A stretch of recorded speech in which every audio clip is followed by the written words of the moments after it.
ধন্যবাদ মাননীয় স্পিকার।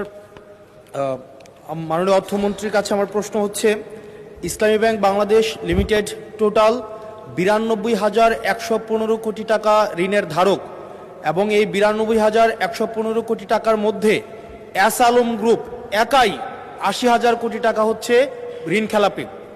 জনতা ব্যাংক থেকে বেক্সিমকো গ্রুপ একাই হচ্ছে 25,000 কোটি টাকা হচ্ছে ঋণ খেলাপি।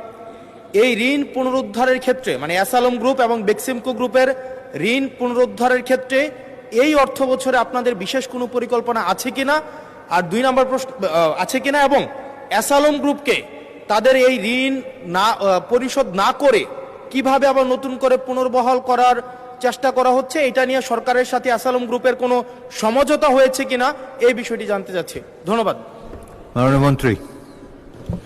মাননীয় স্পিকার, বিএনপির রাজনীতি অর্থনৈতিক কার্যক্রমের মধ্যে কারোর সাথে কোনো সমঝোতা করার কোনো সুযোগ নেই, এবং বিগত দিনে আমি আপনাদের একটু পরিষ্কারভাবে বলতে চাই, বিএনপি যতবারই সরকারে এসেছে ফাইন্যান্সিয়াল ডিসিপ্লিন নিয়ে কোনো প্রশ্ন আসে নাই, macro strategy macro economic stability নিয়ে কোনো প্রশ্ন উঠে নাই, শেয়ার বাজার লুটপাট নিয়ে কোনো প্রশ্ন উঠে নাই।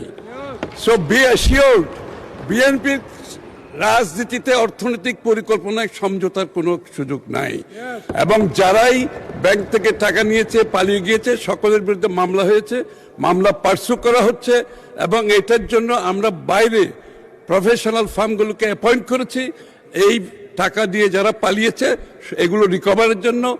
একদিকে G2G গভর্নমেন্ট কাজ চলছে, অন্যদিকে রিকভারি যে ফার্মগুলো আছে প্রাইভেটলি তারাও কাজ করছে। ইনশাআল্লাহ আগামী দিনে আমরা এই টাকা রিকভার করতে পারবো। ধন্যবাদ।